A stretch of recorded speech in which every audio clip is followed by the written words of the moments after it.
for Liberty, the Workers' Student Alliance, and last but certainly not least, the Indian Subcontinental Club. And you know, for us here, we might think it's like, oh, you know, that's great, they supported us. But they not only supported us, but there were people, there were individuals, there were groups, there were petitions that went out not only against us, but against them. There are people going around with baseless charges of anti-Semitism and the whatnot. So again, we thank you all for your support, and we hope to continue to see you at our events in the coming years. And we look to you for support to continue this message against the pressures of the Zionist forces, both abroad and locally. Thank you, and with the Islamic greeting of peace, assalamu alaikum.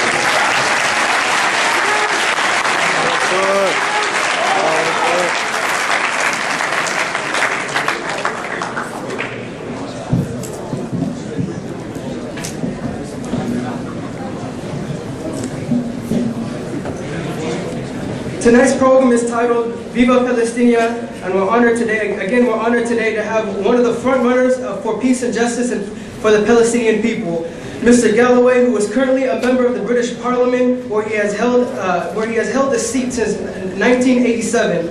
Recently, in the response to the Gaza massacre in January 2009, Mr. George Galloway launched the Viva Palestina aid convoy to the Gaza Strip. On February 14, 2009, after raising over £1 million worth of humanitarian aid in 4 weeks, Galloway and hundreds of volunteers launched a convoy of approximately 120 vehicles intended for use in the Strip, including fire engines, ambulances, boat trucks, full of medical supplies, tools, clothes, blankets, and gifts for children. The 5,000-mile route passing through Belgium, France, Spain, Morocco, Algeria, Tunisia, Libya, and Egypt, finally making its way all the way into Gaza. In addition, the U.S. convoy to Gaza has been launched. The headquarters in Chicago, Illinois, and hopes individuals and groups from across the nation will organize locally to generate support for the convoy, aiming to raise 500 vehicles and $1 million of humanitarian aid. The Viva Palestina convoy is a historical point in time, just like the boats of aid that sail from Cyprus to the Gaza coast to bring in much needed supplies to the devastated area.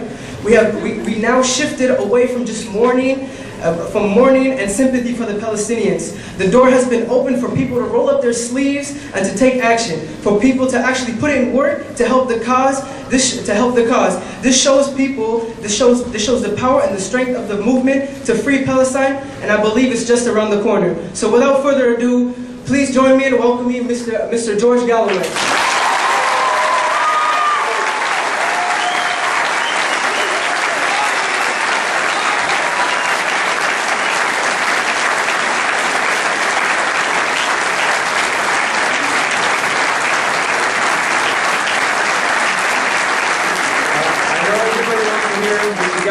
I need to request that everybody on the sides of the building to please move to the back. The administration was kind enough to open up the back so that we could host more people tonight. So if everybody could promptly make your way from the sides of the building to the back of the building, that would be appreciated. Thank you.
Bismillahirrahmanirrahim. Mr. Chairman, distinguished elders, academic staff, students, brothers and sisters, wassalamu alaikum, peace be upon all of you.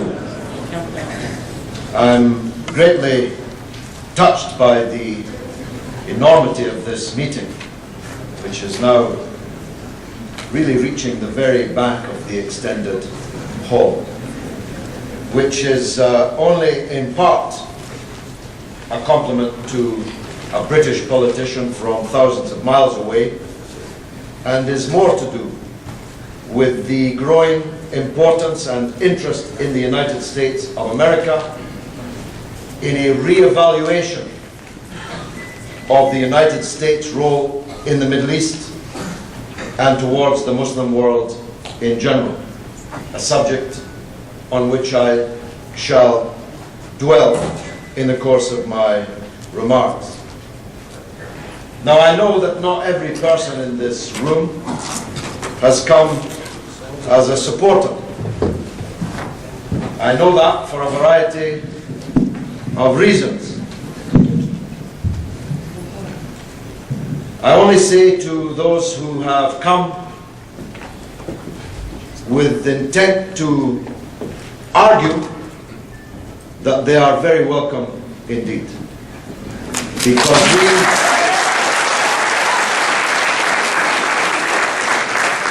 we are confident that right is on our side. I assure you that you know nothing about the Israel-Palestine conflict that I don't know. I assure you, you have no falsity that I cannot counteract, because I've been doing this a very, very long time. And there is no argument that the supporters of Israel can muster, which I cannot defeat. But you're welcome to try. I just make this point. If you've come to argue, you're very welcome. If you've come to disrupt, that would be unfortunate. If you've come to offer violence, well, I should tell you, I was for a long time a boxer.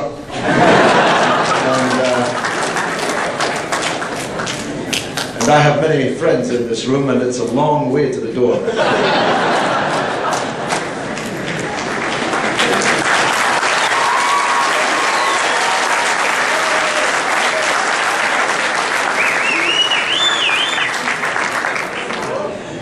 One of the reasons why I know that there are some people in the room who are not friends is I can read the internet.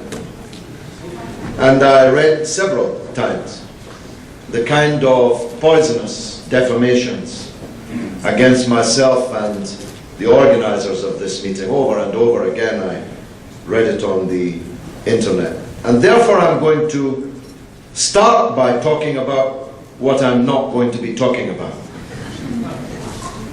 I'm not here because I hate the United States of America. What's not to love about this beautiful land, from sea to shining sea? I am the great grandson of the only woman in the entire 19th century who emigrated from America to Scotland. I think she got on the wrong boat, but that's what she did. She emigrated from New York to Dundee. And if you've seen Dundee, you'll know what a peculiar decision that was.